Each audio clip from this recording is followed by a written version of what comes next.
అందరికీ జై భీమ్. నేను Rajesh Mahasena. Welcome to Mahasena media.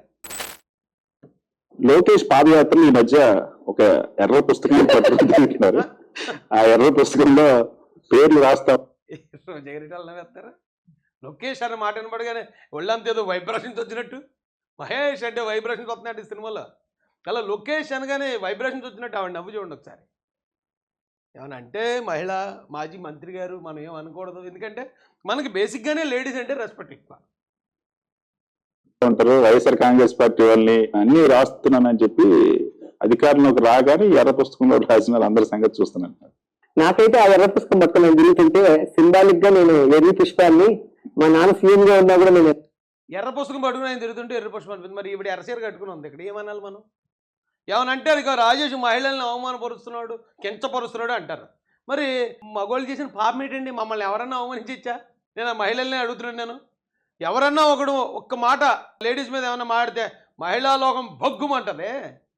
మరి ఇలాంటి మహిళలు మరి మగవాళ్ళని అంత దారుణం మాడచ్చండి? మహిళలు లేకపోతే ఈ లోకం ముందుకు నడదు, వాస్తవమే. అలాగే మగవాళ్ళు లేకపోయినా కూడా నడదు కదండి. చూడండి, ఎర్ర పుస్తకం పట్టుకుంటేనే ఎర్ర పుష్పంలా కనిపిస్తాయి ఈవిడికి. ఈవిడ మొత్తం ఎర్ర జాకెట్ వేసుకుంది, ఎర్ర చీర కట్టుకుంది. మరి ఆవిడ మాకు ఎలా కనపడాలి? పోనీ ఇలా కనపడదని చెప్తే మళ్ళీ గోల, మేమేం అనకూడదు. ఎమ్మెల్యే కాలేకపోయాను, నేను మంత్రిగా ఉండి ఎలక్షన్ లో నించున్న ప్రజలు నన్ను నమ్మలేదు, సో నేను అన్నిట్లోనూ ఫెయిల్యూర్ అయిపోయాను, కాబట్టి నేను ఒక పెద్ద ఎర్రి పుష్పాన్ని అని సింబాలిక్ గా ఎర్ర బుక్ పట్టుకున్నట్టు అనిపించింది. ఇప్పుడు తెలిసింది లేకపోతే ఏంటి ఆ రోజు రాసుకొని బంగారం.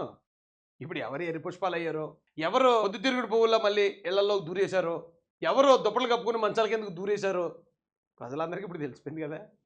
ఎంతసేపు అండి ఒకటి పేట ఇలా తిరగబడ్డానికి?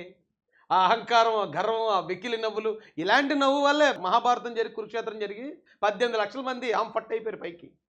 ఈ నవ్వుల వల్లే ఎదుటోళ్ళను చూసి వెకిలిగా నవ్వటం, వెకిలి వేషాలు వేయటం కొద్దిమందికి చెల్లిందండి అది. ఇప్పుడు ఈ నవ్వుల వల్ల కూడా జగన్మోహన్ రెడ్డి అంత అట్టప్లాప్ అయిపోవడానికి, 11 సీట్లు పరిమితం అయిపోవడానికి కారణం ఈ నవ్వే.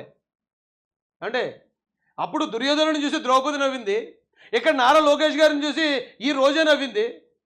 అక్కడ దుర్యోధనుడు మొత్తం ఎలా సమాప్తం అయిపోయాడో ఇక్కడ వైసీపీ మొత్తం అలాగే ఫినిష్ అయిపోయిందండి. సమాప్తం, ఎండ్ కార్డు. ఇక మనం ఎన్ని రెచ్చగొట్టినా, ఎన్ని తప్పుడు ప్రచారాలు చేసినా, పేటీఎంలో ఇవన్నీ అన్ని ప్రజలు తెలిసిపోయింది. నారాసుర రక్త చరిత్ర 4.0 అని వేస్తున్నారు. ఒరే టైటిల్ అన్నా మార్చండి రా బాబు. గతంలో మీ బాబాయ్ మీరే చంపేసుకుని నారాసుర రక్త చరిత్ర అన్నారు. ఇప్పుడు ఎక్కడ జరిగినా తీసుకొచ్చి నారాసుర రక్త చరిత్ర 4.0. ఇప్పుడు టైటిల్ అన్నా మార్చకపోతే జనాలు కనీసం నమ్మటానికన్నా ఆస్కారం, ఒక్క సెకండ్ అన్నా నమ్మటానికి ఉండదు కదరా. చూడండి మరి ఈవిడి ఎర్రచీర కట్టుకుని వచ్చిన ఆవిడ ఎలా మాట్లాడుతుంది చూడండి.